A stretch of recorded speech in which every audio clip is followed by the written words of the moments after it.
हम सबने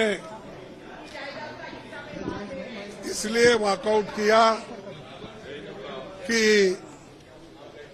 जो प्राइम मिनिस्टर अपना राष्ट्रपति अभिभाषण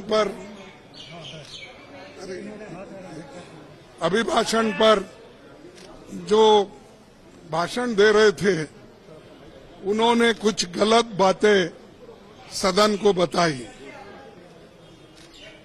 गलत झूठ, और उनकी आदत है कि झूठ बोलना, लोगों को भ्रमित करना और जो सत्य के जो विरोध में बात करना, ये उनकी आदत है। और मैंने सिर्फ उनको इतना ही पूछा कि जब वो संविधान के बारे में बोले कि आज लोग संविधान के लिए बचाने के लिए डंडोरा पीट रहे हैं, ऐसी बात उन्होंने कही, तो हमने ये कहा, देखो संविधान तो आप नहीं बनाए, संविधान के आप विरोधी थे, इसीलिए मैं वो क्लैरिफाई करना चाहता हूं कि कौन संविधान के फार थे, कौन संविधान के खिलाफ थे, किसने संविधान बनाया, किसने संविधान के खिलाफ बात किया, वो मैं उनके सामने रखना चाहता था।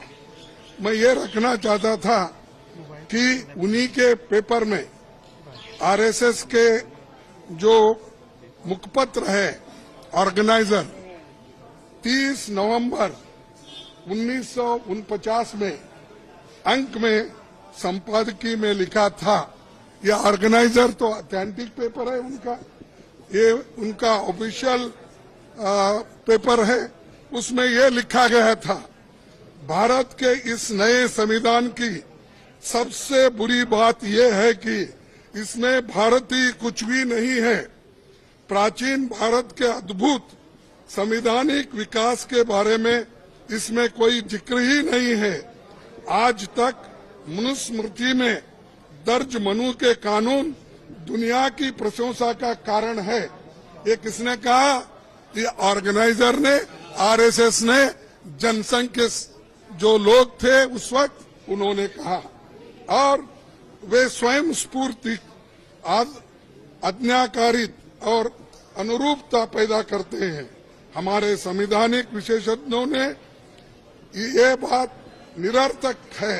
उन्होंने ये कहा कि यहाँ तक जो कॉन्स्टिट्यूंट असेंबली के मेंबर से किए हैं ये गलत है। उन्होंने उस वक्त अपोज करके इस संविधान को उन्होंने नकार दिया था, और आज उसकी रक्षा की खुद बात करते हैं और हमारे को बोलते हैं कि हम संविधान विरोधी है।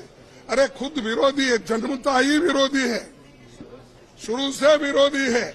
इसको जब इसका जन्म शुरू हुआ उस दिन से इन्होंने बहुत से पुतले जलाए, अंबेडकर के, नेहरू जी के पुतले जलाकर रामलीला मैदान में उन्होंने ये सब काम किया।